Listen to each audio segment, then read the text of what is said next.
And then we have the actors, of course, doing much of their own falls. Then we have our sonic effect. No one dies today!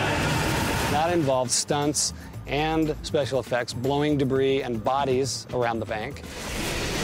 That's when things started getting crazy, because desk number 1 sonics across the floor with Flint sitting on it. Everything that's on the desk just doesn't go for the ride. It gets sonicked off the desk also. So we had air cannons mounted in the desk, shooting papers and pencil holders and computers. Then Peter comes in and freezes time. We did the effect and let everything go across the room and settle. Then we came in with another set of identical desks, identical props that were on the desk, but they were all pre-sculpted on wires and things to make look like the monitors in the air and the keyboards in the air. It was a really crazy sequence. There have been a few times when we have had to scale back on what we wanted to do. Episode 3 this year is a great example of that. Hero and Ando were initially supposed to happen on a train, and it was supposed to be Murder on the Orient Express, and they were going to be hanging out the window, and if that was the only big gag of the whole show, we probably would have done it, but we had a bank robbery going on. We had Claire going through some training, so we ended up moving it to a movie theater. We took photos of every theater in Los Angeles, from downtown to South Pasadena, which is east of Los Angeles, and we eventually found ourselves down in a theater in San Pedro. We were really lucky to find that location. We designed all those posters. There was a lot of discussion about the posters, and each writer had, a poster that they wanted or they really cared about. I'm really proud of those. Those are great. It was very sweet. There's only so many big scenes we can do per episode, and it's best to do a couple of them really well rather than try to make every scene a big scene, because we'll just never get these shows done. Popcorn? Hero and Ando were not the only double act on show in episode 3. There was a twist in store that not even Isaac Mendes would have seen coming. Meet your new partner.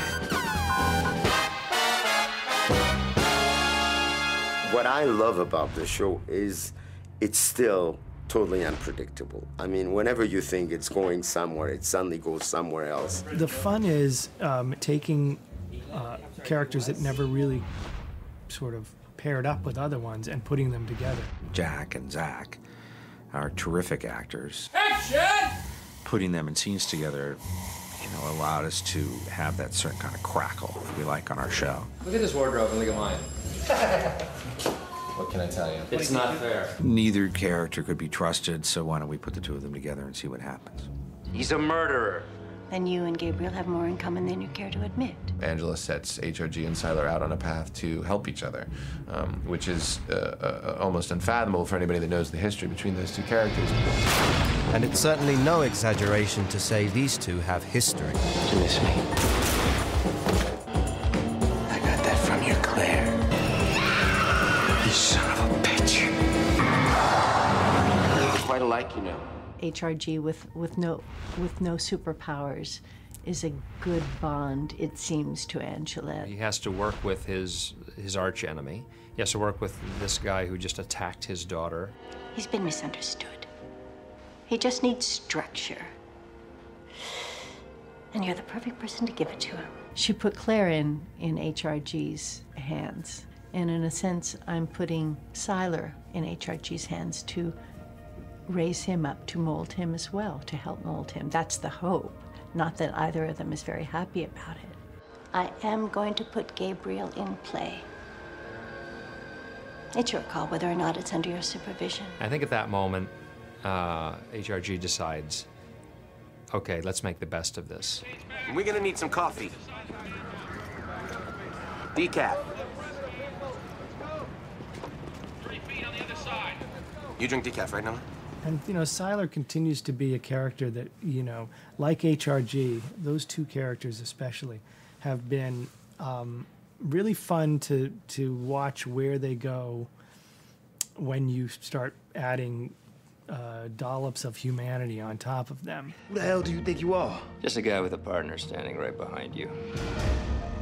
It gave us the chance to flip the coin and see whether or not we could use Siler as hero as opposed to villain, which is nice concept, except anyone who's ever met him probably has a reason to either doubt him or kill him.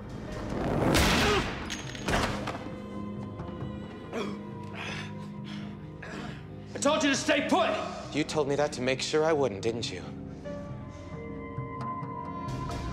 You get glimpses of the human inside the beast. But again, what's great is that the moment you start to feel like, oh, okay, well, that's what it's going to be, maybe not. Hey! What are you doing? Get away! The beast is not tamed that easily. You were right, I am just a killer.